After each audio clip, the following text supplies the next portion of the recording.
Hello everyone, let's start today's discussion. आज हम यहाँ पे पेपर सॉल्यूशन की बात करने वाले हैं। सीएस एग्जीक्यूटिव के जो रीसेंट एग्जाम्स हुए, दिसंबर 20 का जो अटेम्प्ट हुआ, उसके बारे में बात करेंगे। पेपर्स के रिगार्डिंग स्टूडेंट्स के रिव्यूज अलग अलग हैं। किसी को कोई पेपर इजी लगा, कोई पेपर थोड़ा सा टफ लगा, तो that is all different part, और वो पास्ट हो चुका है because exams are already done. हम यहाँ पे डिस्कशन करने जा रहे हैं उन पेपर्स के सॉल्यूशंस का, कि क्या क्वेश्चंस पूछे थे, उसके क्या आंसर्स होंगे, कौन से सेक्शंस को उन्होंने रिलेट किया था, तो वो सारी चीज़ें हम यहाँ पे देखेंगे। अब जो पेपर मेरे पास यहाँ पे सैम्पल में है, that is available on the ICSI website, ठीक है। एंड पेपर आपको पता है कि MCQ पेपर में अलग अलग सेट आते हैं ताकि आप इजीली आंसर्स को डिस्कस ना कर सकें एग्जाम देते टाइम। तो जो 4 सेट आते हैं ABCD, उसमें से इंस्टीट्यूट ने वेबसाइट पे यहाँ पे सेट A अपलोड किया हुआ है। ऑब्वियसली पहला सेट है, तो मैं सेट A के हिसाब से आपको आंसर्स बताता जा रहा हूँ, समझाता भी जा रहा हूँ। तो मैं आपको ये भी रिलेट कराऊंगा कि कौन सा क्वेश्चन किस टॉपिक में से पूछा है और कौन से सेक्शन में आपको उसका सॉल्यूशन मिलेगा। तो इवन इफ यू फील कि हाँ भी मुझे रेफर करना है कि कहाँ पे है ये पॉइंट, तो ऑब्वियसली आप अपना study material, reference book, ICSI के जो स्टडी मटेरियल है, या आपके और कोई नोट्स हो, कोई आपके कोचिंग क्लासेस के नोट्स हो, जहां से भी आपने पढ़ा हो, तो आप वो मटेरियल में उस चीज़ को ढूंढ सकते हैं कि ये हमें मिला या नहीं मिला, ये अवेलेबल है या नहीं। तो वो सारी चीज़ें हम कर सकते हैं। साथ साथ में मैं कोशिश करता हूँ कि मैं अपना मटेरियल भी आपके लिए ओपन करके रख लूँ, so you know if I need to refer that, तो हम वो कर सकें।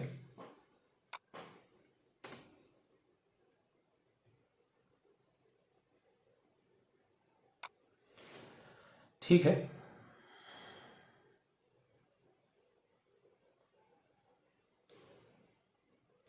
चलिए। तो मेरे भी नोट्स यहाँ पे ओपन हैं। अगर मैं अपने नोट्स में से आपको कुछ बताना चाहूँ तो यहाँ से भी हम कवर कर लेंगे, और पेपर देख लेते हैं। अब अगेन पेपर 100 मार्क्स के MCQs हैं, ये आप जानते हैं। इसके अंदर 3 टॉपिक्स कवर्ड है, इनकम टैक्स, GST, कस्टम्स, ये सारी चीज़ें हैं। आज इस वीडियो में मैं सबसे पहले आपके साथ डिस्कस करने जा रहा हूँ the second part of the paper, which is part B, which consist of GST and customs. तो शुरू करते हैं। आपको पता है पहले 50 MCQ जो है वो किसके ऊपर है, that is based on income tax. तो वो अलग वीडियो करेंगे बिकॉज एक्सप्लेन करने में ऑब्वियसली टाइम लगेगा। तो मैं पार्ट वाइज बना रहा हूँ, मैं भी खुद सॉल्व कर रहा हूँ MCQs। अब आप एग्जाम में MCQ सॉल्व कर रहे हैं तो एक डिफरेंट अप्रोच है, क्योंकि टाइम लिमिट है एंड ऑल, बट मुझे आपको करेक्ट सॉल्यूशंस देने हैं। तो इवन आई फील कि मुझे भी एक बार रेफर करके ही आपको आंसर्स प्रोवाइड करने चाहिए। एंड डिस्क्लेमर अगेन, हो सकता है कि कहीं पे मुझसे भी कोई मिस्टेक हो जाए आपको आंसर प्रोवाइड करते टाइम। तो जब भी मैं कोशिश कर रहा हूँ कि मैं आपको विद सॉल्यूशन ही बताऊं कि हाँ भाई ये सेक्शन है, यहाँ से पूछा है। बट स्टिल अगर आपको कोई इसमें मिस्टेक नजर आती है कि आप चाहते हैं कि कहीं नहीं सर यहाँ पे तो ये आंसर होना चाहिए, एंड आपने वेरीफाई किया है, फिर डाउट सॉल्विंग मत शुरू कर देना वहां पे कमेंट सेक्शन में कि सर इसमें तो ये होना चाहिए ना, हमने तो देखा ही नहीं बट हमको लग रहा है, हमको याद आ रहा है। तो भाई एक बार मॉड्यूल रेफर कर लो, अगर उसमें और मेरे बताए आंसर में कुछ मिसमैच है तो आप कमेंट करो ऑब्वियसली, तो मेरे लिए भी हेल्प हो जाएगी और मैं उसको रेक्टिफाई कर पाऊंगा। बट मैंने अपनी पूरी कोशिश की है कि आपको सबसे बेस्ट सॉल्यूशंस और इजीली रिलेट करवाने वाले सॉल्यूशंस मैं दे सकूं, ताकि आपको उसको समझने में कोई परेशानी ना हो। चलिए शुरू करते हैं। पार्ट 2 में सबसे पहले MCQ नंबर 51 है। कुछ तो एकदम थियोरेटिकल और इजी से MCQ है। Mechanism of GST council is to ensure dash on the different aspects of GST between the centre and the states, ठीक है, ये सारी चीजें बताइए। और बोला कि GST काउंसिल के चेयरपर्सन कौन होते हैं। तो इतना तो आपको याद होगा कि GST काउंसिल के चेयरपर्सन होते हैं हमारे यूनियन के फाइनेंस मिनिस्टर, मतलब जो सेंट्रल गवर्नमेंट के देश के जो फाइनेंस मिनिस्टर होंगे वो GST काउंसिल के चेयरपर्सन होंगे। अब इसीलिए उन्होंने, अब उनको भी पता है कि अगर आपने फाइनेंस मिनिस्टर याद कर लिया तो आगे वाला पॉइंट तो आप तुरंत रिलेट कर लोगे। तो देखो कितने स्मार्ट है, फाइनेंस मिनिस्टर, फाइनेंस मिनिस्टर। तो एटलीस्ट यहाँ पे ये हो गया कि किसी को फाइनेंस मिनिस्टर वर्ड ध्यान में है तो 50-50 लाइफलाइन तो उसने यूज कर ली, ठीक है। अब उसको पता है कि मुझे इस 2 में से सिलेक्ट करना है, अब हार्मोनाइजेशन या सिंक्रोनाइजेशन। तो अगर आप GST के फर्स्ट चैप्टर में देखोगे तो आपको ये लाइन मिल जाएगी, मैंने रेफर की है, आप भी देख सकते हो। मैं आपको आंसर बता रहा हूं, तो इसका आंसर है ऑप्शन B। आगे बढ़ते हैं। 52, GST कितने लेजिस्लेशंस में कवर्ड है, जहां पे एक इंटीग्रेटेड GST भी होता है, कॉम्पनसेशन सेस भी होता है। तो हमें पता है सेंट्रल GST है, स्टेट GST है, UT GST है, IGST है और कॉम्पनसेशन सेस का एक्ट है। तो 5 लेजिस्लेशंस हैं जिसमें उन्होंने इसको डिवाइड किया है। तो दे नो के वो 5 तो आप गिन लोगे। तो अगेन देखो 50-50 लाइफ लाइन, ये 2 तो चले गए। अब सोचते रहो कि 5 के साथ ये क्या, सेंट्रल गवर्नमेंट या बोथ सेंट्रल एंड स्टेट। अब स्टूडेंट्स इतनी जल्दबाजी करते हैं पेपर में, सीधा मार्क कर दिया, हाँ both central and state, GST तो दो, डुअल गवर्नमेंट, ये वो डुअल कॉन्करेंट सिस्टम, क्या क्या हम इतना पढ़ के आए हैं, बस अप्लाई कर दो। अरे भाई थोड़ा शांति रखो, पहले ये पढ़ो कि पूछा क्या है, क्यों ये ऑप्शन दिया है। तो आप ये देखो, whereas integrated GST, compensation and central GST are being charged by, पांचों नहीं पूछे, ठीक है। इंटीग्रेटेड जीएसटी कौन चार्ज करता है, सेंट्रल गवर्नमेंट। कॉम्पनसेशन सेस कौन चार्ज करता है, सेंट्रल गवर्नमेंट। सेंट्रल जीएसटी कौन चार्ज करता है, सेंट्रल गवर्नमेंट। तो आंसर आएगा ऑप्शन सी, ना कि ऑप्शन डी। तो अगर क्वेश्चन ना पढ़े और आंसर कर दिया, जैसी हमारी आदत हो जाती है ओवर कॉन्फिडेंस में कि आता है तो लिख ही देंगे, भाई आपको जो आता है और जो पूछा है उसमें थोड़ा सा भी फर्क है तो कहीं ना कहीं आंसर रॉन्ग हो जाएगा। तो यहाँ करेक्ट आंसर होना चाहिए ऑप्शन सी। मैं देखता हूँ बच्चे बहुत सिली मिस्टेक्स करते हैं, क्वेश्चन नहीं पढ़ते, तो प्लीज आप क्वेश्चन अच्छे से पढ़ें। मैं पहले बोलता हूँ क्वेश्चन पढ़ने में टाइम ज्यादा देना चाहिए, सॉल्व करने में कम। मेरे टीचर्स भी मुझे यही सिखाते थे कि बेटा क्वेश्चन पढ़ते टाइम ज्यादा समय दो ताकि सही से समझ सको, फिर आंसर अपने आप जल्दी आ जाएगा, फिर टाइम नहीं लगेगा। आप पहले आंसर में से ऑप्शंस देखते हो, एलिमिनेट करते हो, फिर क्वेश्चन पे जाते हो, आधा अधूरा पढ़ते हो, कोई ऑर्डर नहीं रहता प्रॉपर। पहले आप क्वेश्चन पढ़ो। GST council is the dash constituted under the dash for making recommendations on various issues of policy making, formulation, principles, implementation under GST regime, having its headquarter located at. अब देखो हमें पता है कि GST council हमारी apex body है, ठीक है, इसलिए उन्होंने एपेक्स बॉडी वाले 2 ऑप्शन दिए हैं। तो यहाँ पे अगेन ये बाकी के 2 तो कैंसिल हो गए। अब हेडक्वार्टर कहाँ पे है वो हमें पता है, न्यू दिल्ली में है, सब कुछ कंट्रोल वहीं से होता है। अब मुझे पता है कि चेन्नई नहीं है, तो ये ऑप्शन गया। अब आर्टिकल नंबर से मुझे फर्क नहीं पड़ता, और जीएसटी क्योंकि अमेंडमेंट वाले आर्टिकल्स के थ्रू आया है, it has to be 279A, पीछे ए होना चाहिए क्योंकि वो एडिशन है, ठीक है। तो ऑप्शन क्या बन जाएगा, ऑप्शन ए। तो आप थोड़ा लॉजिकली सोचोगे ना तो क्वेश्चंस को सॉल्व करने में इतनी परेशानी नहीं होगी, कंडीशन कि आपने पढ़ाई अच्छे से की है। आगे बढ़ते हैं। 54 में प्रिंसिपल और एजेंट की बात हो रही है, जहां पे एक दूसरे से वो गुड्स लेते हैं और इवन विदाउट कंसिडरेशन होता है, और सीजीएसटी एक्ट का शेड्यूल 1 बोला हुआ है। तो अगर आप सीजीएसटी एक्ट के शेड्यूल 1 में जाके देख रहे हो तो ऑब्वियसली वहां पे आपको मिलेगा कि प्रिंसिपल एजेंट वाले पॉइंट में उसको सप्लाई ऑफ गुड्स माना जाता है। प्रिंसिपल एजेंट में सप्लाई ऑफ सर्विसेज तो नहीं कवर होती है, गुड्स ही कवर होते हैं। तो ये चीज है, तो ऑप्शन ए जो है वो करेक्ट आंसर है।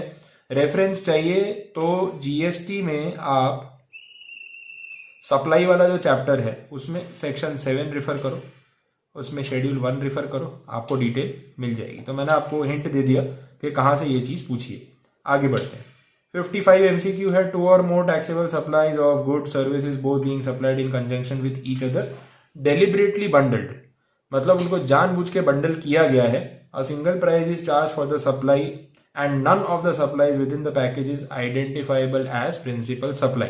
तो ये जबरदस्ती बंडलिंग की है, आर्टिफिशियल बंडलिंग की है, इसमें प्रिंसिपल सप्लाई जैसा कुछ नहीं है, मतलब 2 प्रोडक्ट्स को जबरदस्ती मिलाया गया है। तो ऐसे सप्लाई को हम क्या बोलेंगे, इसको हम बोलेंगे मिक्स सप्लाई। ये हमने देखा था, सेक्शन 8 है जीएसटी का, एक कॉम्पोजिट सप्लाई होता था और एक मिक्स सप्लाई।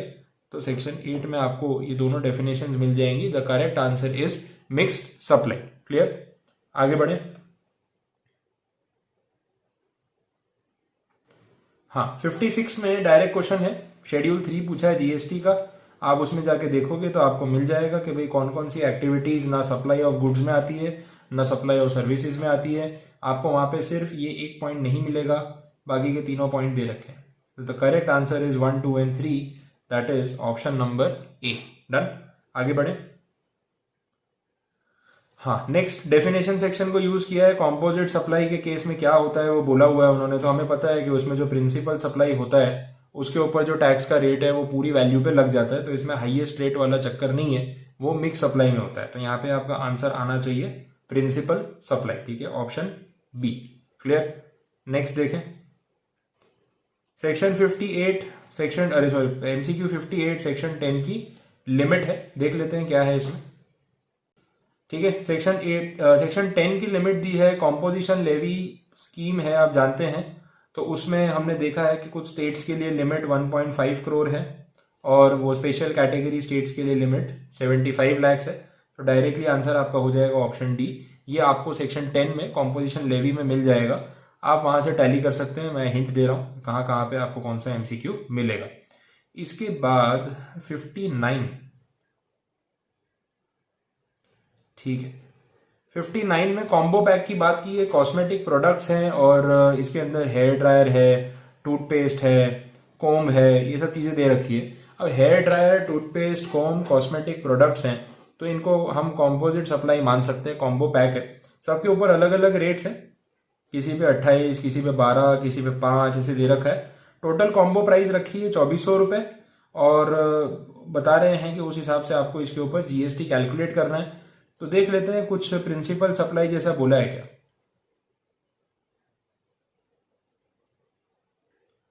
ठीक है, ओके। अब पहली चीज तो ये है यहाँ पे कि उन्होंने ऐसा कुछ भी मेंशन नहीं किया है कि भाई ये ठीक है कॉम्बो पैक में बेचे जा रहे हैं, बट ये नहीं बोला हुआ है कि ये कॉम्पोजिट सप्लाई है या मिक्स्ड है। मैंने वो अज्यूम कर लिया था, ऐसा बोला नहीं है। वो सिर्फ ये बता रहे हैं कि कॉस्मेटिक प्रोडक्ट्स को कॉम्बो पैक में बेचा जा रहा है। इसमें हेयर ड्रायर है, इसमें कोम्ब है और total value of combo pack है, ऐसा बोला है। बस उसके आगे कुछ नहीं बोला है। अब हमें डिसाइड करना है कि हम इसको किस तरीके से कंसिडर करें। देखो यहाँ पे मुझे कुछ प्रिंसिपल सप्लाई जैसा दिख नहीं रहा है। अब हेयर ड्रायर, टूथपेस्ट, कोम्ब, ये सब चीजें एक साथ रिलेट नहीं हो रही, भले आप उसको कॉस्मेटिक प्रोडक्ट बोलो। साथ में बेचना जरूरी तो नहीं था, पहली चीज तो मैं ये देख रहा हूँ कि साथ में बेचना नेसेसरी नहीं था। तो उस हिसाब पे सबके ऊपर अलग अलग रेट है। अब क्योंकि कॉम्बो पैक एक प्राइस पे बेचा जा रहा है 2400 रुपये, तो सेक्शन 8 में जो उन्होंने मिक्स सप्लाई दिया है उसमें ये बोला है कि जो हाईएस्ट रेट ऑफ जीएसटी है वो आपको सिलेक्ट कर लेना चाहिए और वो पूरे सप्लाई पे लगा देना चाहिए। तो ideally it should be 2400 into 28% GST. तो ये जो अमाउंट है वो हम गिन के देख लेते हैं। 2400 इंटू 0.28, 672 रुपीज आ गया। तो ये आपका आंसर है, that is option C. Done. तो इस तरीके से हम कैलकुलेट कर सकते हैं। आगे बढ़ते हैं एमसीक्यू नंबर 60। तो एमसीक्यू नंबर 60 में फॉर्म नंबर पूछा है। फॉर्म नंबर मतलब रट्टा, मेमोरी, याद आ गया तो ठीक, नहीं आया तो कुछ नहीं, पढ़ा है तो ठीक, नहीं तो कुछ नहीं। अब इसमें तो मैं आपको सिर्फ ये बता सकता हूँ कि इस सिचुएशन में फॉर्म नंबर है जीएसटी CMP 3। ठीक है, अब इसके लिए आपको अगर चेक करना है तो फिर आप गूगल पे चेक कर सकते हो, और तो मैं क्या बोल सकता हूँ, या CBIC की जो वेबसाइट है उस पर आपको जीएसटी के फॉर्म्स की डिटेल मिल जाएगी, आप वहाँ कंपेयर कर सकते हो। मॉड्यूल में ढूंढ लो, अगर मिल जाए तो अच्छी बात है। फॉर्म नंबर उन्होंने दिए तो होंगे। परेशानी ये हो जाती है कि हम कितने फॉर्म याद करके जाएं, बट जितने फॉर्म ये लोग पूछते हैं वो देख के तो लगने लगा है कि रटो भाई, और क्या। वो आपके ऊपर है, आपको याद करना है। मैं भी उसमें कुछ ज़्यादा कर नहीं सकता आपके लिए। एमसीक्यू नंबर 61 है, इजी सा एमसीक्यू। सेक्शन 11 जो है जीएसटी का, दैट इज रिगार्डिंग एग्जेम्पशंस। ये अगर आपको ध्यान में हो तो उन्होंने बोला है कि भाई सबसेक्शन 1 के अंदर जो एग्जेम्पशंस है वो किस तरीके से जनरल एग्जेम्पशंस ग्रांट किए जाते हैं। तो जनरल एग्जेम्पशंस नोटिफिकेशन के बेसिस पे ग्रांट किए जाते हैं। आप अगर सेक्शन 11 रेफर करोगे तो आपको डायरेक्टली वहाँ पे ये चीज़ मिल जाएगी, उसके अंदर दिया हुआ है। मॉड्यूल में भी आप चेक कर सकते हो, मेरे नोट्स में भी मैंने इस चीज़ को कवर किया हुआ है। हाँ, ये रहा 11 सबसेक्शन 1। अगर आप इसमें रेफर करेंगे तो आपको मिलेगा कि उन्होंने बोला हुआ है कि बाई नोटिफिकेशन एग्जाम्पशंस प्रोवाइड किए जा सकते हैं। तो इट इज़ वेरी सिंपल। ठीक है, चलो नेक्स्ट देखें।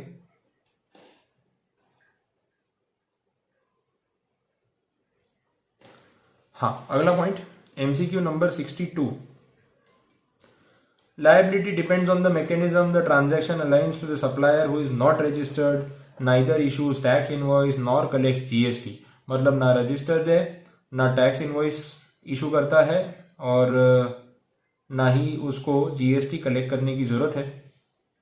Tax to the government on such supply is paid by the recipient, जो सर्विस ले रहा है वो। Obviously direct reverse charge mechanism. ये बहुत इजी सा क्वेश्चन था, सबके मार्क्स आने चाहिए इसमें। 63 पूछा था एग्जेम्पशन नोटिफिकेशन में से।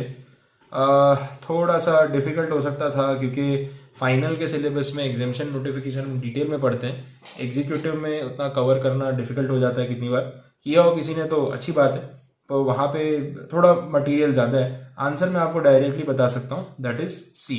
IRDA, सेबी, ये सब जो गवर्नमेंट ऑर्गेनाइजेशंस हैं, इनसे जब पब्लिक को सर्विस मिलती है तो वो लोग GST नहीं लगाते, दे आर एग्जेम्प्टेड। बाकी सब चीज़ें अलग कैटेगरी में आती हैं, ऐसा पार्ट है। ठीक है, चलो आगे बढ़े। Question number 64। Location of supplier, place of supply different state में है, डिफरेंट यूनियन टेरिटरी में है। Simple, inter state supply. ठीक है, ये बहुत इजी सा क्वेश्चन था, डायरेक्ट पूछ लिया। अच्छा, 65 में अगर आप देखोगे तो रमीज अहमद अनरजिस्टर्ड पर्सन है who is based in Lucknow and engages the service of an event management company who is based in Delhi. तो ये लखनऊ में है, इवेंट मैनेजर दिल्ली में है, और बेटे की शादी प्लान की थी, डेस्टिनेशन वेडिंग रखी थी कहाँ पे, जयपुर में। ठीक है, तो प्लेस ऑफ सप्लाई क्या होगी वो हमें डिसाइड करना है। तो हमें पता है कि इवेंट वाले केस में जहाँ पे परफॉर्मेंस बेस्ड हो या इवेंट बेस्ड हो, तो जिस लोकेशन पे इवेंट किया गया होता है वो लोकेशन प्लेस ऑफ सप्लाई मानी जाती है। तो प्लेस ऑफ सप्लाई तो हो गई जयपुर, ये तो क्लियर हो गया। अब जयपुर वाला एक ही ऑप्शन है। अब GST कौन सा लगेगा, तो भाई जो सप्लायर है वो दिल्ली का है और जो रिसीवर है वो लखनऊ का है, तो ऑब्वियसली इंटर स्टेट हो गया, तो IGST लगेगा।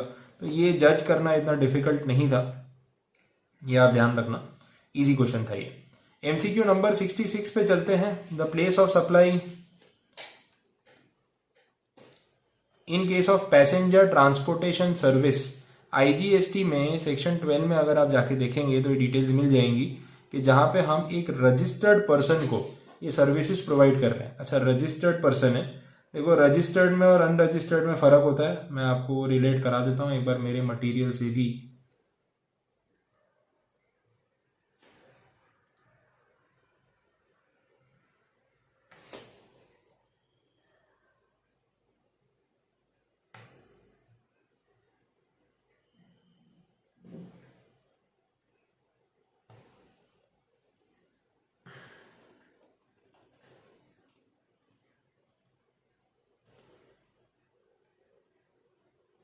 हाँ, देख लेते हैं यहाँ पे सेक्शन 12 सबसेक्शन 9 की बात हो रही है, और यहाँ पे बोला है पैसेंजर ट्रांसपोर्टेशन सर्विस, और किसको सर्विस दी जा रही है, रजिस्टर्ड पर्सन को।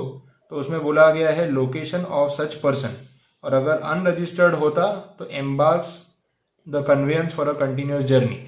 अब यहीं पे आपको उन्होंने कंफ्यूज करने की कोशिश की। अगर आपने MCQ पढ़ते टाइम रजिस्टर्ड पर्सन वर्ड पे ध्यान नहीं दिया तो आपका आंसर जो हो जाएगा वो होगा गलत।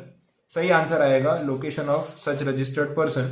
अदरवाइज आप क्या करोगे पता है, आप आंसर टिक कर दोगे place where the passenger embarks on the conveyance. तो ऐसे कंफ्यूजन होने के चांसेस पूरे रहते हैं अगर हमने ध्यान नहीं दिया तो कि क्वेश्चन में क्या बोला हुआ है। ठीक है, चलो आगे बढ़े। MCQ नंबर 67 है।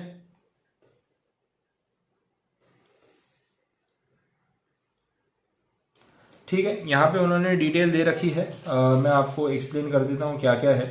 अब एक कंपनी है जिसने गुड सप्लाई की है अपनी फैक्ट्री से एट बीकानेर, और दूसरी कंपनी है PQR लिमिटेड जिसको उन्होंने सप्लाई किया है, और सप्लाई हुआ कहाँ पे, उदयपुर। तो Bikaner to Udaipur that is the location. तो है तो इंट्रा स्टेट क्योंकि राजस्थान में ही है। गुड्स रिमूव किस दिन हुए, 9 सितंबर को। ठीक है, डिलीवर किस दिन हुए, 15 सितंबर को। इनवॉइस इशू हुआ 18 सितंबर को। पेमेंट क्रेडिट हुआ 20 अक्टूबर को, और उसका चेक 19 सितंबर को ही आ गया था। टाइम ऑफ सप्लाई आपको बताना है। देखो टाइम ऑफ सप्लाई के लिए अगर रिमूवल वाली सिचुएशन है तो हम देखते हैं कि जो इनवॉइस है वो 30 डेज में इशू हो जाना चाहिए, तो वो हो गया है। 9 तारीख का रिमूवल है, 18 तारीख का इनवॉइस है, तो इनवॉइस इज टाइमली इशू। तो फिर देखते हैं हम date of invoice versus date of payment whichever is earlier. और डेट ऑफ पेमेंट में भी दो चीजें होती है, अकाउंट में क्रेडिट होना और एंट्री करना। इन दोनों में से भी विच एवर इज अर्लियर, और फिर जो सिलेक्ट होगा उसको जब इसके साथ कंपेयर करेंगे तो भी again which ever is earlier. ये सब कुछ करने के बाद आपका फाइनल आंसर जो आएगा इट विल बी 18 सितंबर। वो आप चेक करके देख सकते हो। तो टाइम ऑफ सप्लाई पूछा है सेक्शन नंबर 12 जो आपका GST CGST एक्ट का सेक्शन है, दैट इज द रेफरेंस, और उससे आप आंसर निकाल सकते हैं। फिर MCQ नंबर फिर एमसीक्यू नंबर 68 है, उसमें बोला है the time of supply as per the CGST act under the reverse charge shall be. अब ये रिवर्स चार्ज का जो टाइम ऑफ सप्लाई वाला केस है गुड्स का, ठीक है, वो आपको सेक्शन 12 में ही मिल जाएगा, ठीक है, तो वो भी उसके अंदर अवेलेबल है। आपको सिर्फ ये सारी कंडीशन वहां पे देखनी है, मिल जाएंगी। वैसे आंसर आएगा अर्लीस्ट, एक बार मैं भी रेफर कर लूं, हाँ, बट यहाँ पे एक एरर है, ये 30 डेज दे रखा है, जहां तक मेरे नॉलेज में है इट शुड बी 60 डेज।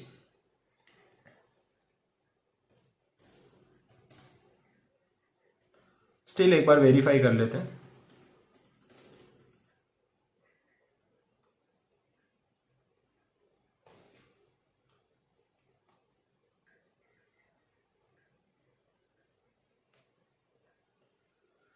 अच्छा ओके, वो सर्विसेज में है, करेक्ट करेक्ट, नहीं ठीक है, कोई प्रॉब्लम नहीं है, ये आपके सामने सारी कंडीशंस हैं, तो इनमें से विच एवर इज अर्लियर देखा जाता है, तो मिस्टेक नहीं है। आई वॉज अंडर इम्प्रेशन कि 60 डेज है, बट वो सर्विसेज में है, तो दैट इज करेक्ट। तो ये सब में से whichever is earlier that is our answer, और कुछ आपको करना नहीं। आगे बढ़ते हैं।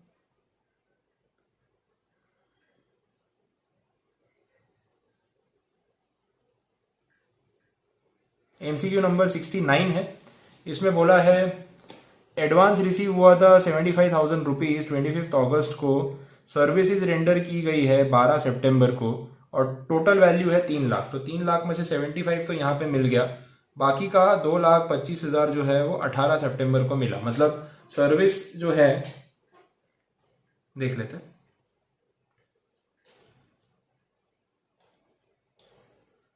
सर्विस 12 सितंबर को दी गई, एक पेमेंट उसका एडवांस आ गया था 25 अगस्त को, वो है 75,000 रुपीज।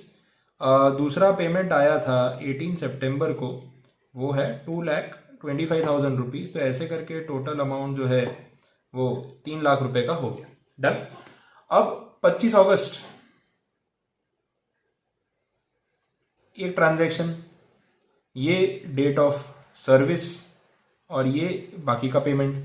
तो हम टाइम ऑफ सप्लाई जो उन्होंने पूछा है वो किस तरीके से कंसीडर करें, ठीक है। Time of supply, value of supply कैसे माने। एडवांस वाला जो एक पॉइंट है ना, वो जो नोटिफिकेशन है, अगर आपके ध्यान में हो, notification number 66, that notification is in respect of goods, जहां पे बोला है कि अगर एडवांस में पैसा रिसीव हो तो हम इनवॉइस बेसिस पे देखते हैं और एडवांस बेसिस पे नहीं देखते। वो गुड्स के लिए है, सर्विसेज में ऐसा कोई नोटिफिकेशन नहीं है। सर्विसेज में आप ट्रांजैक्शन वाइज कॉमन रूल लगाएंगे, date of provision of service, और उसके बेसिस पे डेट ऑफ इनवॉइस, 30 डेज में इनवॉइस इशू हो जाना चाहिए, और उसको कंपेयर करेंगे विद डेट ऑफ पेमेंट।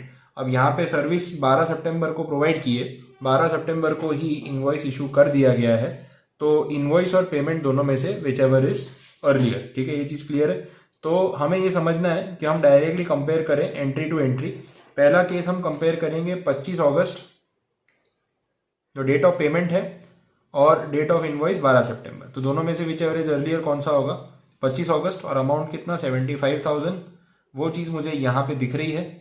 और बाकी दूसरा ट्रांजैक्शन जब हम कंपेयर करेंगे तो date of invoice 12, date of payment 18, दोनों में से whichever is earlier that is 12th, तो वो अमाउंट होगा 2,25,000। तो ये हो गई entry, that is option C. तो आपका करेक्ट आंसर है ऑप्शन सी, और कुछ नहीं करना है इसमें। चलो आगे बढ़ते हैं।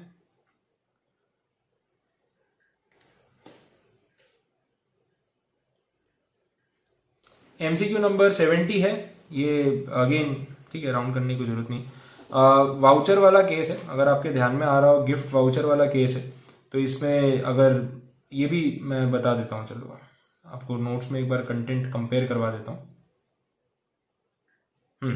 This is the provision, section 12 subsection 4। Voucher अगर सप्लाई किया जाता है तो उसमें हम देखते हैं कि अगर product at the time of issue of voucher identifiable है, तो फिर वो पॉइंट को हम डेट ऑफ सप्लाई या टाइम ऑफ सप्लाई मानेंगे। अदरवाइज जिस दिन वाउचर रिडीम कराने आएंगे उस दिन को हम कंसिडर करेंगे। अब वही चीज जब हम यहाँ पे देख रहे हैं, तो वाउचर 14 फेब को बाई किया गया है और किसी को गिफ्ट किया गया है, ठीक है। अब है 14 फेब और गिफ्ट किसको किया गया है, ब्रदर को। तो ठीक है, ये घर वालों को बोलने के लिए ब्रदर है, हाँ। तो वो गिफ्ट कर दिया गया उस तरीके से, और 11,000 रुपीज की वैल्यू है। और बोला है कि ये वैलिड रहेगा टिल 3 मार्च। ओके, तो ठीक है, जितने भी दिन दिए हुए 3 मार्च 2020, और जिसको वाउचर दिया गया उसने उसको रिडीम कर लिया 1 मार्च को। अब ये शॉपर स्टॉप का वाउचर है। शॉपर स्टॉप में से तो आप कुछ भी ले सकते हैं, कोई ब्रांड मतलब कोई पर्टिकुलर प्रोडक्ट तो आइडेंटिफाई हुआ नहीं है यहाँ कि शूज लेने हैं या शर्ट लेना है या फिर कॉस्मेटिक्स लेने हैं, ऐसा कुछ नहीं बोला है। तो इन दैट सिचुएशन हम इसको कैसे ट्रीट करेंगे, हम इसको मानेंगे कि जिस दिन वाउचर रिडीम हुआ that day is the time of supply. तो ये हो गई डेट हमारी 1 March and this is your final answer. बस इसमें इतना ही करना था। आगे बढ़ते हैं। MCQ number 71। Okay, machine supply की थी, टैक्सेबल थी जीएसटी पे 18% पे। 10 जून 2019 को मशीन सप्लाई की। इसका इनवॉइस जो है वो इशू किया गया 3 अगस्त 2019। पेमेंट रिसीव हुआ 10 अगस्त 2019 और मीनवाइल मशीन का रेट जो है वो चेंज हो गया था 1 तारीख से। क्या करे भैया, फंस गए। ये क्या सिचुएशन है बताऊं? मैं आपको रिफर करवाता हूं सेक्शन नंबर 14। देखो, अगर आपने मेरे मटेरियल में से पढ़ा है तो आपको याद होगा, कहीं और से भी पढ़ा होगा, ये चीज़ पढ़ी होगी तो याद आ जाएगा। सप्लाई जो है it is made before the change in the rate of tax. Supply यहाँ पे बिफोर हो चुका था, जैसा कि हमारे क्वेश्चन में दिख रहा है। सप्लाई जून में हो गया था, रेट 1 अगस्त को चेंज हुआ। इनवॉइस 1 अगस्त के बाद इशू हुआ है, पेमेंट भी बाद में रिसीव हुआ है। तो अगर आप ये टेबल से रिफर करें तो supply was done before, invoice was issued after and payment was also received after the change in the effective rate of tax. तो ये हुआ 3 अगस्त को, ये हुआ 10 अगस्त को, और ये चीज पहले ही हो चुकी थी जो जून की डेट लिखी हुई थी। ठीक है, तो दिस इज टोटली डिफरेंट। तो इन दोनों में से हम देखेंगे विच एवर इज अर्लियर, लेकिन रेट तो भैया नया ही लगेगा। तो जो नया रेट है वो 12% है, जो 1 तारीख से आ गया था। तो आपका फाइनल आंसर जो है दैट इज 12%। ठीक है, तो ये डन हो गया। आगे बढ़ते हैं। सेक्शन 15 का सब सेक्शन 3, डायरेक्ट जाके देखो, थियरी मिलेगी। जो डिस्काउंट है वो इंक्लूड नहीं करना है, बस ये आपका आंसर है। ये आप जानते हो, डिस्काउंट इंक्लूड नहीं करते, जो बिल में प्रोवाइडेड होता है सेपरेटली, तो उसके ऊपर जीएसटी नहीं लगता है। अच्छा, अब आ जाते हैं 73 पे। लॉटरी वाला पॉइंट है, मैं कंटेंट रिफर करवा देता हूं। ठीक है, ये प्रोविजन पूछा है आपको, आपने पढ़ा था या नहीं पता नहीं, क्योंकि ये नया रूल है और कंडीशन यहाँ पे दे रखी है। तो इसमें लॉटरी वाला केस बोला है कि लॉटरी की जो टिकट है उसको कैसे कैलकुलेट करें वैल्यू ऑफ सप्लाई। तो आपको 100/128 लगाना होगा। फेस वैल्यू जो होती है इसकी लॉटरी टिकट की, वो या फिर जो उस पर प्राइस नोटिफाइड होता है विच एवर इज हायर। ठीक है, तो उसके बेसिस पे आपको सिलेक्ट करके उसके ऊपर 100/128 करना है। यहाँ पे बोला है कि जो लॉटरी ऑर्गेनाइज की गई है उसकी फेस वैल्यू 500 रुपीज है। ठीक है, फिर ये बोला है कि लॉटरी दिवाली पे खुलने वाली है। फिर बोला हुआ है कि price of the ticket is notified as ₹385, मतलब उसकी फेस वैल्यू 500 है, लेकिन वो टिकट बिक कितने में रही है? 385 में। तो पहले तो बोला इन दोनों में से whichever is higher select करो, चलो कर लेते हैं। तो 500 इंटू करना पड़ेगा, ये है जीएसटी का अमाउंट 28%, इसलिए कैलकुलेशन हो रहा है। तो आप जब ये करोगे तो ये आएगा 390.625, राउंडिंग ऑफ तो हो ही जाएगा नेक्स्ट डिजिट में, तो इट विल बी 391, नेक्स्ट मतलब नियरेस्ट। तो आपका आंसर जो है वो हो जाएगा 391। रेफरेंस जो मैंने आपको दिया रूल 31A। ठीक है, डन। तो ये रूल आपने पढ़ा है या नहीं मुझे नहीं पता है, लेकिन आंसर इसी से आएगा। अच्छा, 74 की बात करें, ये भी रूल 32 के बेसिस पे है। मैं आपको इसमें भी हेल्प कर देता हूं कहां से ये आया है। जीएसटी वैल्यूएशन रूल्स इन्होंने दिसंबर के लिए ही ऐड ऑन किए थे, जून में नहीं थे। अमेंडमेंट था, ये अमेंडमेंट में से डायरेक्टली पूछ लिया, ये चेक करने के लिए कि कितने लोग अमेंडमेंट पढ़ के गए हैं। आप ये देखोगे कि डिफॉल्टिंग बोरोवर है, बैंक वाले गाड़ी उठा के ले गए, और बोरोवर अनरजिस्टर्ड है, तो कितनी वैल्यू मानी जाएगी? तो परचेज वैल्यू लेंगे, जितने में बोरोवर ने गाड़ी खरीदी थी उसमें से पर क्वार्टर 5-5% वैल्यू माइनस हो जाएगी। कितने क्वार्टर? जिस दिन गाड़ी खरीदी थी बोरोवर ने और जिस दिन बैंक वालों ने उसको जब्त करके बेच दिया, उसके बीच में जितना ड्यूरेशन हुआ वो। अब हम यहाँ पे इसको जब देखते हैं तो देखें कैलकुलेशन कैसे होता है। ठीक है, अब यहाँ पे जो सिचुएशन है वो ये है कि मिस्टर बाबूलाल जो है, ये बाबूलाल ने गाड़ी खरीदी 17.5 लाख रुपीज में 1 जैन 2019 को। इसने लोन लिया था, लोन नहीं चुका पाया, बैंक वाले एग्जैक्ट 1 साल के बाद इसकी गाड़ी उठा के ले गए और फिर वो गाड़ी उन्होंने अगले 10 दिन के अंदर अंदर सेल ऑफ कर दी। तो देखा जाए तो 1 साल मतलब पूरे 4 क्वार्टर, और 1 क्वार्टर वो 11 दिन वाला, 5 क्वार्टर के लिए गाड़ी जो है उसकी वैल्यू डाउन हो जाएगी। तो गाड़ी खरीदी थी 17.5 लाख रुपीज में, 5 क्वार्टर का 5% मतलब 25%, 25% वैल्यू डाउन हो जाएगी। तो इन शॉर्ट बाकी की जो वैल्यू है गाड़ी की उसके ऊपर जीएसटी आना चाहिए, that is the value of supply. अब जब ये वैल्यू मैंने निकाली तो ये आ रही है 13,12,500, बट मुझे यहाँ पे कहीं पे भी ये ऑप्शन नहीं मिला है। Maybe I am wrong, but जितना मैंने सर्च किया मुझे उसमें यही आंसर मिला। मैंने 2-3 बार वेरीफाई किया है, बट मेरा आंसर यही आ रहा है। अगर किसी का करेक्ट आंसर आया हो या ऑप्शन मैच कर रहा हो आपका विथ रीजन कि कैसे आया, तो आप कमेंट कर सकते हैं, मेरी मिस्टेक रेक्टिफाई कर सकते हैं।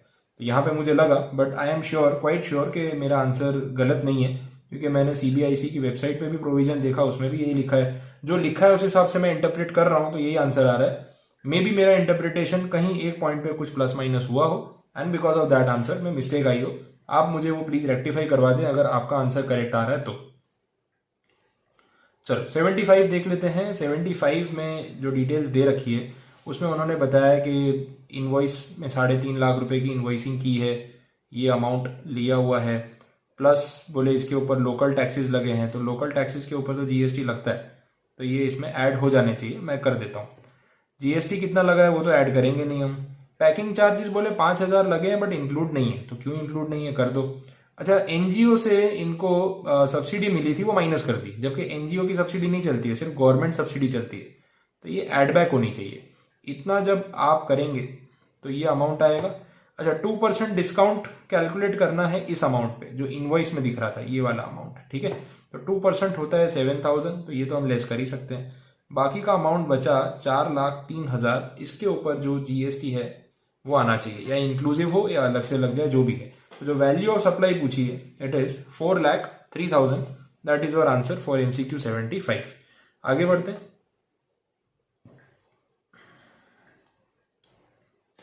76 बड़ा इजी सा पूछ लिया उन्होंने, रूल 35 का रेफरेंस दे दिया। इसमें बिफोर चार्जिंग आफ्टर चार्जिंग वाला कैलकुलेशन करना है आपको, सिर्फ 18% जीएसटी बोला है इसमें इंक्लूडेड है। ये आप अगर हटाएंगे तो ये 72,000 आएगा।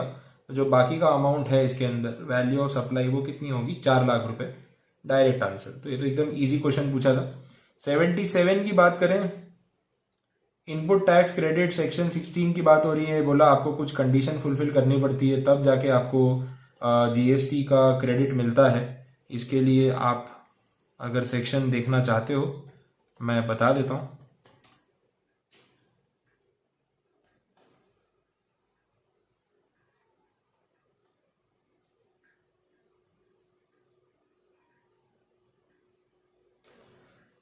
ठीक है, ये कंडीशंस आपके सामने हैं। Position of tax paid 16 subsection 2 है ये। डॉक्यूमेंट्स होने चाहिए, गुड्स रिसीव होने चाहिए, टैक्स पेड होना चाहिए, रिटर्न फर्निश होना चाहिए। ये 4 कंडीशन है। ये 4 कंडीशन आपका क्वेश्चन है ये रहा। इनवॉइस हो, रिसिप्ट हो जाए, गुड्स का मिल जाए, एक्चुअली आपको सप्लायर टैक्स पे कर दे और रिटर्न फर्निश हो जाए। All of the above is your correct answer, that is option D, correct. आगे बढ़े। Registered person shall not be entitled to, अरे यार, registered person shall not be entitled to take ITC as per section 18 subsection 1 in respect of any supply of goods or service or both after the expiry of dash from the date of issue of tax invoice relating to such supply। ठीक है ना, क्या परेशानी, आपको section 18 चाहिए, मैं दिखा देता हूँ। ये रहा आपका सेक्शन 18। यहाँ पे बात वैसे हो रही है ओपनिंग स्टॉक की। उन्होंने इन जनरल लिखा हुआ है availability ITC allowed in respect of opening stock of input है यहाँ पे। अब क्वेश्चन में क्या है वो भी एक बार देख लेते हैं। ठीक है, यहाँ पे एक्चुअली में वो कंडीशन है, अगर आपके ध्यान में हो, कि अगर आप आईटीसी क्लेम करना चाहते हैं तो आपके पास स्टॉक में जो भी raw material, semi finish goods या फिनिश गुड्स पड़े हैं आप उसका क्लेम ले सकते हैं, कोई प्रॉब्लम नहीं है। इन्फॉर्म कर दो 30 डेज में, वो बोला हुआ है। लेकिन जो उसका इनवॉइस है वो 1 साल से ज़्यादा पुराना नहीं होना चाहिए। ये कंडीशन भी इसी में है, मैं देख लेता हूँ कहाँ पे लिखी है, आपको बता देता हूँ।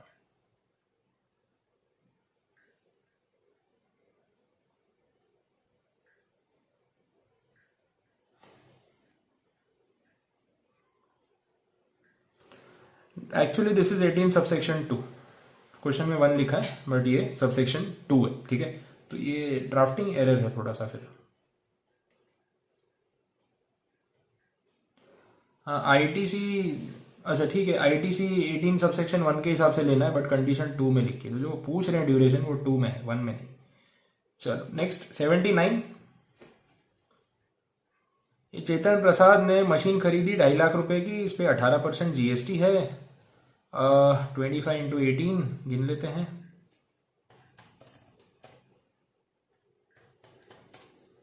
ओके, तो 45,000 जो है वो जीएसटी हो रहा है, इतना तो पता चला। मशीन इसने यूज की थी एग्जेम्प्टेड सप्लाईज के लिए, फिर बाद में क्या हुआ, जो सप्लाईज ये बना रहा था वो टैक्सेबल हो गए फ्रॉम दिस डेट, और मशीन इसने खरीदी थी इस दिन पे। अब वो बोल रहा है कि मुझे आईटीसी का क्लेम दो। आपको बताना है रूल 40 सब रूल 2 के हिसाब से इसको कितना क्लेम मिलेगा। वो 5% पर क्वार्टर वाली कंडीशन अगर आपके ध्यान में हो तो वो हमें यूज़ करनी है। तो 3 अप्रैल 18 से लेके अगर आप 1 नवंबर 19 तक गिनने जाओगे तो ये 18 से लेके मार्च 31 तक 4 क्वार्टर तो पूरे हो जाएंगे, और इस साल के भी 3 क्वार्टर हो रहे हैं, ये होंगे 7 क्वार्टर्स। तो इसका 5% के हिसाब से 35% तो जीएसटी रिड्यूस हो जाएगा, क्योंकि इस ड्यूरेशन में एग्जेम्प्टेड सप्लाई था, ठीक है। तो बाकी का 65% तो क्लेम करने दो उसको, उसमें क्या प्रॉब्लम है। तो इसका 65% अगर आप गिनोगे तो ये आ रहा है 29250। डन। तो ये है एमसीक्यू नंबर 79। आगे बढ़ते हैं एमसीक्यू नंबर 80। इसमें बच्चे सिली मिस्टेक करते हैं, मुझे बड़ा इजी लगा ये, और बहुत इजी एमसीक्यू था ये। उन्होंने बोला ये सारे जीएसटी इस बंदे ने भरे हैं, कंपनी ने भरे हैं, इसको कितना कितना जीएसटी या क्रेडिट मिलेगा। तो इलेक्ट्रिकल अप्लायंसेज वाली कंपनी है और ट्रांसफॉर्मर्स यूज किए मैन्युफैक्चरिंग प्रोसेस में, उस पर 3 लाख का जीएसटी भरा, ले लो क्रेडिट। ट्रक यूज करते हैं ट्रांसपोर्टेशन के लिए फैक्ट्री में, ले लो credit. Food pastry articles consumed in factory, इसका नहीं मिलेगा। इसके लिए वो सेक्शन 17 सबसेक्शन 5 में एक्सेप्शंस है जहाँ पे बोला है कि क्रेडिट नहीं मिलता है, वो चीज़ है। और एक और पॉइंट भी था वहाँ पे, मशीन अगर आप खरीदते हो और उस पर जो जीएसटी आप भरते हो उसके 2 ऑप्शन हैं, या तो डेप्रिसिएशन में उसको क्लेम कर लो या फिर आईटीसी ले लो। क्योंकि आप यहाँ पे डेप्रिसिएशन क्लेम कर रहे हो, आईटीसी के लिए नहीं जा सकते, तो डायरेक्ट आंसर आपका आ जाएगा 5 लाख रुपीज़। और बहुत ही ईजी सा एमसीक्यू था ये, अगर ये भी बच्चे गलत कर रहे हैं तो फिर दिक्कत है। ओके, एमसीक्यू 81 डायरेक्ट सेक्शन 24 के हिसाब से किसके लिए जीएसटी रजिस्ट्रेशन करवाना कंपलसरी है। आप लिस्ट देख लो, 1 2 3 4 सारे ही मिलेंगे। तो आंसर है ऑप्शन डी, ज़्यादा टाइम वेस्ट करने की ज़रूरत नहीं है। आगे बढ़ते हैं। देखो 82 वाले में फॉर्म नंबर पूछा है, मैं आपको क्या दे सकता हूँ इसमें इन्फॉर्मेशन कि भाई ये फॉर्म नंबर होता है, उससे ज़्यादा मेरे हाथ में भी कुछ नहीं है। तो एक और एमसीक्यू फॉर्म नंबर वाला आ गया, अब ये मैंने ढूंढ के रखा है, इसमें मैं आपको आंसर बता सकता हूँ। एंड 82 में आंसर है B, that is REG 9 5 days. और 83 जो है इसमें answer again option B, REG 14 15 days. तो फॉर्म नंबर में अपने हेल्पलेस हो जाते हैं। टाइम लिमिट तो फिर भी अपन ने पढ़ी है मटेरियल में, बट अगर आपको फॉर्म नंबर याद है तो ठीक है। डिफिकल्ट है याद रखना, इम्पॉसिबल तो नहीं बोल सकते। और 84 में आएगा option A, that is REG 22। 85 देख लेते हैं। 85 में सेक्शन 35 की बात हो रही है, बोला है कौन कौन से बुक्स ऑफ अकाउंट्स मेंटेन करने होते हैं जनरली एज पर सेक्शन 35। तो ये भी पूरी लिस्ट है, सारे ही करने होते हैं। आंसर अगेन आएगा ऑल ऑफ द अबव, ये सारे करेक्ट है, ये सब सेक्शन 35 में मेंशन किए हुए हैं। डन। देखें आगे 86 वाला भी इजी था। सेक्शन 36 में जो बुक्स ऑफ अकाउंट्स मेंटेन करने की ड्यूरेशन होती है, अगर कोई पार्टी अपील में जाती है या ऐसा कोई सिचुएशन आ जाती है तो इवन आपको बाद में कितने ड्यूरेशन के लिए अकाउंट्स संभाल के रखने के लिए बोला जा सकता है। तो दैट ड्यूरेशन इज 1 ईयर। ये आप सेक्शन 36 में रिफर कर सकते हैं डायरेक्ट, उसका हिंट तो है ही यहाँ पे। अगेन 87 आ गया, ये फॉर्म नंबर है एंड इसका भी आंसर ऑप्शन बी है, आई गेस, हाँ ऑप्शन बी है, GSTR 4 इंफॉर्मेटिव और कुछ नहीं हो सकता। 88 सेक्शन 49 सब सेक्शन 1 है, कैश लेजर की बात हो रही है। ये पर्टिकुलर अमाउंट जो है वो कैश लेजर से पे होते हैं, इंटरेस्ट भी, आउटपुट टैक्स भी, पेनल्टी फीस भी। तो आंसर आएगा ऑल ऑफ दी अबव। ठीक है, सारे करेक्ट है। 89 में अगेन फॉर्म नंबर है, इंफॉर्मेशन है, इसमें भी आंसर बी है। मतलब जितने भी फॉर्म नंबर पूछे हैं ना, ऑलमोस्ट सबका ऑप्शन अभी तक बी आ रहा है, जहां तक मुझे ध्यान है। पिछले में भी 2 का तो बी था। ठीक है, 90th MCQ में भी कुछ स्टूडेंट्स मिस्टेक करके आए हैं, मुझे नहीं पता क्या है। मैं कुछ पेपर्स देख रहा था, क्वेश्चन पेपर जो आए थे स्टूडेंट्स के, तो मुझे वो चीज़ ठीक नहीं लगी, क्योंकि ये ऐसा था कि आपका इसमें आंसर करेक्ट आना चाहिए था, इसमें मिस्टेक होने की कोई रिक्वायरमेंट नहीं थी। 90 वाला MCQ बहुत ही सिंपल था, उन्होंने अपील वाली सिचुएशन में बोला है, और जो कंडीशन दे रखी है उस हिसाब से टाइम लिमिट तो 60 डेज ही है, रेट बढ़ के 9% हो जाता है। नॉर्मली 6% मिलता है, बट जब नहीं मिले और अपील में जाए तो फिर 9% देना पड़ता है। तो ये करेक्ट आंसर है। 91 पे चले, ये भी GST में जाके सेक्शन 66 उठा के देखो, वहाँ पे ऐसा लिखा है कि भाई स्पेशल ऑडिट जो कराना है उसमें जो भी CA या CA में, क्योंकि आपको पता है GST ऑडिट की अथॉरिटी दोनों को होती है, जिनको कमिश्नर नॉमिनेट करेंगे उनसे ऑडिट करवाना है। नॉर्मल टाइम लिमिट 90 डेज है, एक्सटेंडेड टाइम लिमिट 90 डेज है, लिखा है इंक्लूसिव ऑफ एक्सटेंडेड पीरियड। ये आपने पढ़ा कि नहीं पढ़ा मुझे नहीं पता है। जितने लोग नॉर्मली सर CA 90 डेज खत्म, अरे ऐसा नहीं है भाई, ये थोड़ी ना आएगा। आंसर है चार्टर्ड अकाउंटेंट और cost accountant and the time duration is 180 days. तो ये आपका करेक्ट हो गया 91। आगे बढ़े, चलो एंड की तरफ हम बढ़ रहे हैं। 92 भी डायरेक्ट था, अरे यार ये तो बड़ा इजी सा था। UT/GST section 16 advance ruling. Advance ruling में अगर अपील में जाते हैं तो जो रूलिंग प्रोनाउंस की होती है अथॉरिटी फॉर एडवांस रूलिंग ने, उसी को सुना जाता है ना। तो इसमें आपका जो आएगा answer that is option D, और कुछ नहीं था। 93 ना प्रोजेक्टेड ग्रोथ रेट के ऊपर है, उसमें आपको अगर पता हो तो 15-16 फाइनेंशियल ईयर 2015-16 को अपने बेस ईयर मानते हैं, और हर साल 14% का कंपाउंडेड ग्रोथ रेट होता है।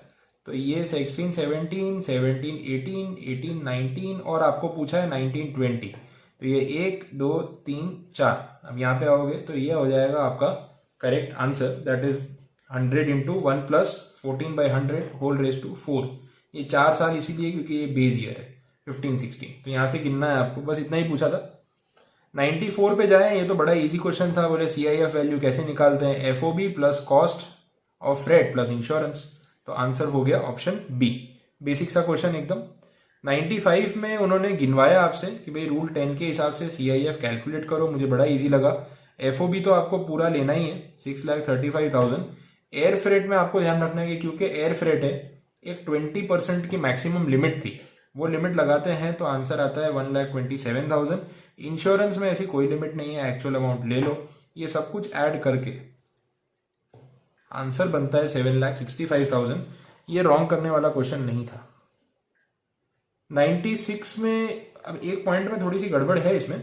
देखो ये ऐड होगा, ये भी ऐड होगा, ये भी ऐड होगा, ये भी ऐड होगा। बाइंग कमीशन हम ऐड नहीं करते, बट उन्होंने जो आंसर्स दिए हैं उसमें उन्होंने बाइंग कमीशन ऐड किया है, तो मेरे पास कोई ऑप्शन नहीं है। मेरे हिसाब से तो बाइंग कमीशन ऐड नहीं होना चाहिए था, तो फिर मैं आंसर लेता ही है। बट क्योंकि ऑप्शन नहीं गिवन है और मुझे एक टिक करना है, तो मैं नियरेस्ट कर रहा हूँ, बाइंग कमीशन को ऐड कर रहा हूँ। मे भी कोई कंडीशन हो, मेरे ध्यान में नहीं है ऐसी कोई कंडीशन कि बाइंग कमीशन तो हम एक्सक्लूजन में रखते हैं, ऐसा हमने पढ़ा हुआ है। अच्छा 97 वाला क्वेश्चन ये अच्छा था, बेसिक था, और मैंने तो पढ़ाया हुआ था, तो ऑब्वियसली बाकी लोगों ने भी पढ़ा तो होगा ही, और आंसर निकालने में बिल्कुल दिक्कत नहीं थी अगर आपको फॉर्मेट ध्यान है कि कैसे कैलकुलेशन होता है। पहले हम लेते हैं CIF वैल्यू जो यहाँ पे है 1 लाख रुपए, उसके ऊपर हम लगाते हैं BCD जो है वो दे रखी है 37.5%। फिर उसके ऊपर हम लगाते हैं सोशल वेलफेयर सरचार्ज। कितने लोग ये भूल गए थे तो खेल खत्म है, आगे सम मत करो। ये आएगा आंसर। इसके ऊपर ये जो टोटल आया है, इस टोटल के ऊपर लगता है GST 28%, और इसी के ऊपर लगेगा जीएसटी कॉम्पनसेशन सेस 60%, 28% भी इसी का, 60% भी इसी का, ये ध्यान रखना। तो जब टोटल एड ऑन करोगे ना तो आंसर ये आएगा। अब अगर आपने कुछ भी गड़बड़ की होगी तो वो आंसर भी हो सकता है कि ऑप्शन में हो, but correct answer is option A. ठीक है, ये ध्यान रखना। चलो 98 थियरी है, थियरी तो मैं आपको बता देता हूं, ऑप्शन सी। 99 में बहुत इजी था। उन्होंने पूछा वेसल है, हमारे पोर्ट पे आता है, रुकता है, फिर वापस आगे बढ़ जाता है दूसरे कंट्री में अपने डेस्टिनेशन पे जाने के लिए, तो बोलो इस ट्रांजैक्शन को क्या बोले, ट्रांजिट बोले, ट्रांसशिपमेंट बोले, वेयरहाउसिंग बोले, क्या बोले? Obviously transit. ट्रांसशिपमेंट तब होता है जब एक शिप हमारे पोर्ट पे आती है, गुड्स उतारती है, दूसरे वेसल में भरती है, दूसरा वेसल आगे जाता है। बट यहाँ तो सेम ही वेसल आगे गया ना, मतलब ये तो ऐसा है कि आपकी ट्रेन एक स्टेशन पे रुकी, आपने चाय वाय पी और आप आगे चले गई, ट्रेन वही ट्रेन आगे चली गई, तो तो हॉल्टिंग स्टेशन हुआ ना, तो उसको हम ट्रांजिट बोलते हैं, उसको ट्रांसशिपमेंट नहीं बोल सकते। And last MCQ is MCQ number 100, very easy, direct. Section 74 duty drawback, आपने गुड्स इंपोर्ट किया, उसको पुट टू यूज नहीं किया, ठीक है, और फिर आपने उसको एक्सपोर्ट कर दिया, suppose imported goods are not put to use after its import, तो मान रहे हैं हम ड्यूटी ड्रॉबैक तो एक्सपोर्ट्स में मिलता है, तो वहाँ पे 98% आपको ड्रॉबैक वो दे देते हैं। मैंने बताया हुआ है कि भाई 2% कट कर लेते हैं, क्योंकि उनका जो एडमिन कॉस्ट होता है वो उसमें रिकवर हो जाता है। तो आपका आंसर यहाँ पे आ जाएगा 98%।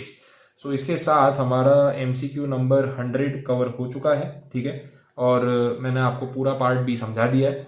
आई होप आपके आंसर्स ज़्यादा से ज़्यादा टैली हुए हो और एक सर्टेनिटी हो जाए यहाँ से कि आप क्लियर कर लोगे। नेक्स्ट अगले वीडियो में मैं ऑलरेडी काम मैं कर रहा हूँ डीटी वाले एमसीक्यूज के ऊपर भी, उसके सॉल्यूशंस प्रिपेयर कर रहा हूँ। जैसे ही वो हो जाएंगे, इसका जो नेक्स्ट पार्ट आएगा उसमें हम पार्ट ए को कवर कर लेंगे, और आप श्योर हो सकते हो।